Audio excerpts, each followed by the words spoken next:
Good morning, guys. Thank you all very much for coming today, for having the interest.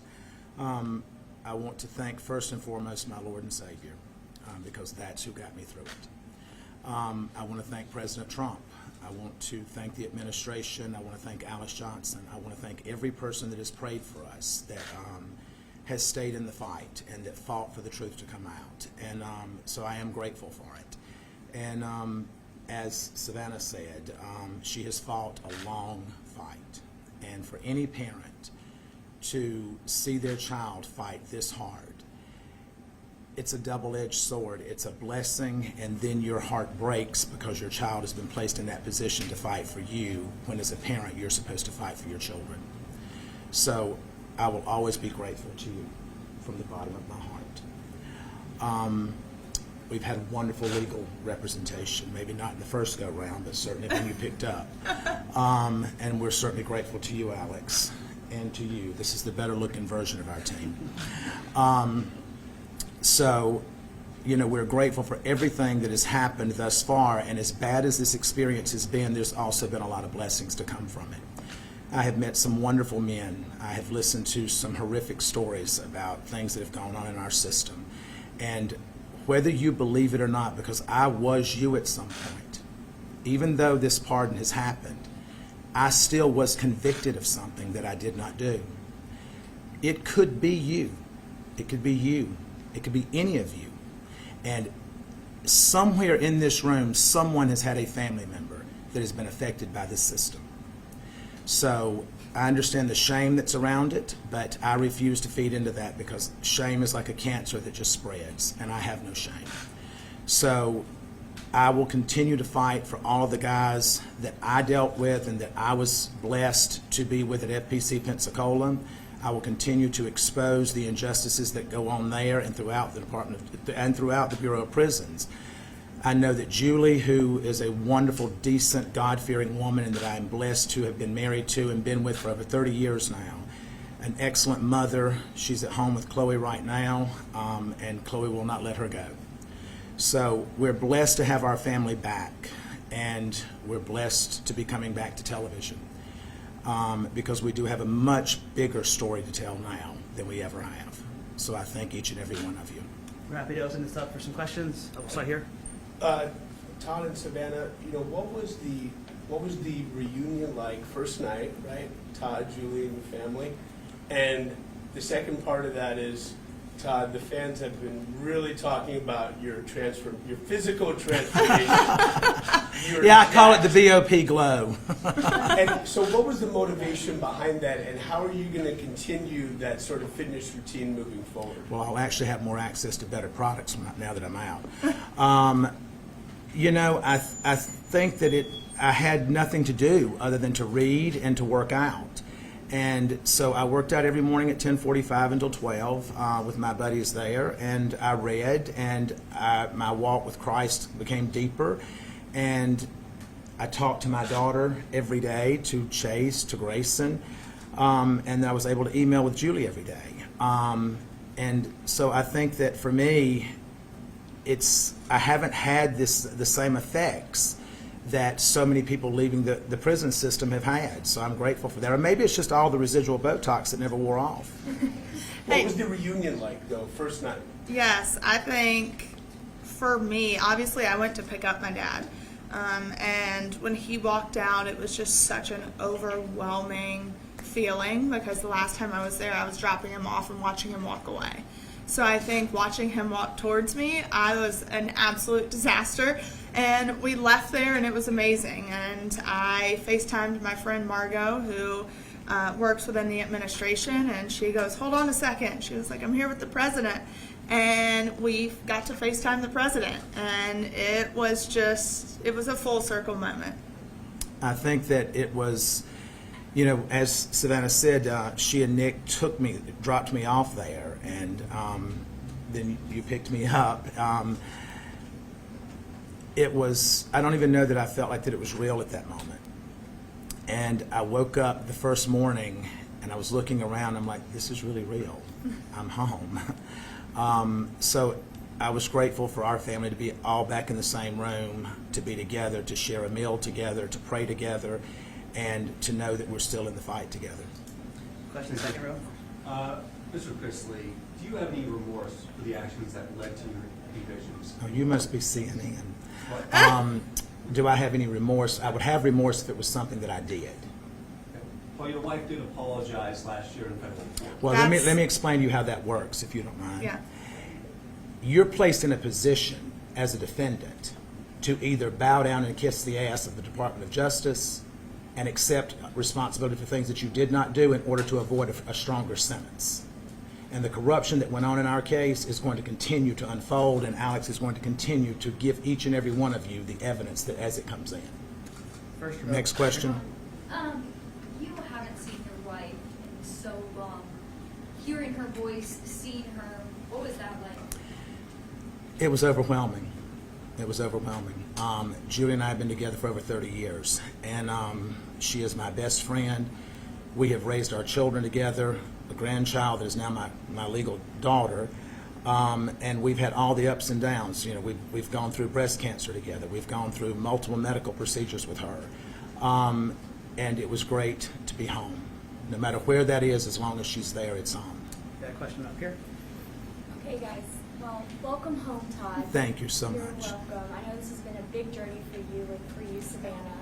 What is one thing that happened behind the scenes that maybe you want the public to know and to understand? You want to go first? I think, obviously the biggest misconception right now is that I either paid for a pardon or slept for a pardon. That's something I or that's the biggest misconception right now. And if people knew the countless hours and the money and the time that I spent going to DC, literally with not a meeting scheduled, and I just got on a plane and went and said I'm going to be in the right room at the right time and meet the right people. I fought hard and I was exhausted and I begged for meetings. There was nothing I was never too good to ask. And that's the thing is people think, oh, you're a celebrity, you're white, you have money.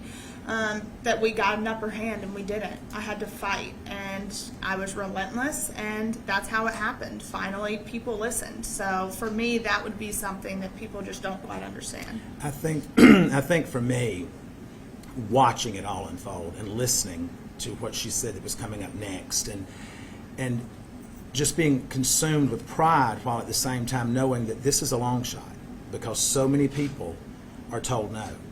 And being in the prison system, anyone that says that it's a fair shake, it's not. Because I dealt with young African American males in the prison that I was in that were not treated the same. They were denied programming. They were denied access to certain things. I was not denied that, but we know why I wasn't denied that. And so I think that is a much bigger picture that we all as a society as a whole need to look at, that we are one. And whether you're Republican, Democrat, or whatever, at the end of the day, when you're in that hospital, you don't care if it's a Democrat treating you or a Republican. Now, some of you may, but I want whoever's going to be the best person to do that. You. Here and then go here. Thank you. So there's no telling how many times Savannah's Instagram was refreshed yesterday with everyone looking for that glimpse of getting to see Todd. And then the first time we see you live on Instagram is in Nordstrom shopping. Can you talk about that? And then, were you hesitant at all for that to be the first glimpse of you shopping at Well, we Nordstrom? thought through our security detail that we had beaten that and that we were good to go. And what we did not realize is that there was multiple outlets that were following us, but we had interference with the security team. And I don't know why it's that exciting to go watch me buy underwear. I mean, it's just not. But we went in to grab a few things because I have an event to go to tomorrow, and then we look up and this people in Nordstrom's coming and said, "You need to understand that the press is here. The press is here," and so I'm like, they're just wanting this one first picture, and so I said, "Go live with it." I says, and that stops them, and so that's what we did. Are we Did it going to go work? front? It did. We're going to Hey. go down to the front and then the back. Go ahead. What do you have to say to the people who say you were only pardoned because of your status? I understand it. I understand it. That's not something that you can look at and say, well, that had nothing to do with it. I don't know if it did or if it didn't, because I wasn't involved in the process. But what I can tell you is that I believe in our President of the United States, and I believe in his commitment. When he created the First Step Act, that was to help incarcerated individuals. It was not adhered to by the Department of Justice. And the entire time during the Biden administration, it was not adhered to. So to hear him say that it is now going to be adhered to and Pam Bondi is going to make sure of that, literally since Pam Bondi has stepped in, now the Bureau of Prisons have been given a directive through a new director who I have such a huge amount of faith in, William Marshall, that he is going to make sure that the First Step Act is implemented, and these men and women are going to get the credit that they're supposed to be getting. They're going to get the training and the education that they're promised, and they're going to be given a right to go back to their families in a speedier way. So I do understand that, and if that's the case, I don't know how to address the fact that if it is the case, but I'm grateful to God for whatever reason it was that we were able to obtain it. Far in first. Hi, we know you've called the Nashville area home for a few years, having a home in Brentwood, Milne. What's your plans for potentially keeping your life here in Nashville and in the future? We do have future plans. Nashville will always hold a very special place in our heart, but we have other plans. Do you plan to stay here? We will probably always have a presence here. I don't know that we'll be here full time. Back row, green. Go ahead. No, Yeah. you. So after people have been incarcerated, a lot of times they say that isolation and that feeling almost of not being able to associate with family and friends is almost for them feeling like part of a death. And then having them come back is almost like a second chance. Now that you have all this new understanding, these experiences, really having that conversation with people in very different ways of life, how do you plan to use your platform and to share different messages if you do, now that you're continuing to have this TV show? This will always hold this. You can't go through what we've been through and walk away from it. I'm fortunate, so is Julie, that we never lost contact with our children. Julie and I emailed 10 times a day. And I think it's also important to understand that I was at a camp. It was the brokest child camp that you can go to. The accommodations were not great. But it, needless to say, was a camp. It was a former military base. So we had free access to walk, and we had a track and a weight pile, and we had things that we could do. But there are men there that after, I think statistically, after the first 2 years, people lose contact with their loved ones. And that I can't even imagine how that must feel, but at the same time, I think that we at this point, God has said, when you know better, you do better. And it's our job at this point to expose all of that and to try to make those men and women's lives better if we can. And that's what I plan to do. So let's take a step back and take a look forward. First of all, what were both of your first reactions to the part where you were just shocked? And looking forward, tell us, your return to television, this docuseries. Can you tease what it will be like in nature, what the focus will be? Tell us about that. I mean, when I got the call, like I said, I was walking into the grocery store and I stopped in the parking lot. I was like, what do I do? I was like, okay, go back to my car. And so I sat in my car and had that phone conversation that's online with President Trump. And I was in such shock. I really didn't know what to say. I started crying. Grayson was with me and we're like, oh my God, it's happening. It's happening. And I really don't even remember driving home. Like, I was in such shock. And I then was able to talk to my parents and tell them what had happened, but it had already kind of spread like wildfire because President Trump's team posted the video and tagged it Trump Knows Best, which, I loved. But it spread like wildfire. And when they called, they're like, is this really real? Oh my, it was so hard to believe that it was actually happening. I had a staff member that came to me and said, you've just been pardoned. And I just looked at him and he says, no, really, you've been pardoned. It's in the news. And so I walked up to call her and she said, it's true, it's true. So I remember walking back from the phone and just feeling numb, not really knowing. And then after about 10 minutes, all I could think about was the guys that I was leaving behind because I had made such wonderful relationships with those men. And when I left that day, there was only 317 men at our camp, but they were lined up shouting when I was walking out. And they were saying, don't leave it, don't forget us, don't forget us. And my commitment is to them that I will never forget them. And how about the docuseries? series. Yeah. So we had been filming, and we had just wrapped filming for all intents and purposes, and then we get the call that they had been pardoned, so we picked right back up, and we're excited because I think this new show is going to give, first off, it's going to give people a look into the trial and things that we went through, and we're going to set the record straight, put some documents out there. Alex is on there, but it comes full circle because we go back and then we get to the point where mom and dad are pardoned, and now we move forward with our lives. And I know for me personally, now I get to be a normal 27-year-old, almost 28. And so my goal, it's like we were talking last night, it's like I'm traveling to 30 countries by the time I turn 30.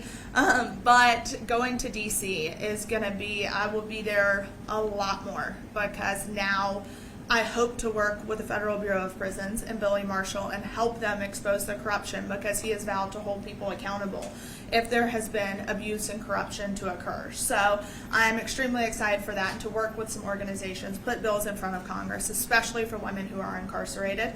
So that's kind of our goal. And then obviously they've already got all the offers rolling in, so it's going to make life so much easier. You'll see him on quite a few different shows, I have a feeling. So one more question, and then I think we're... Can Todd confirm that you will be a part now of the second portion of the series?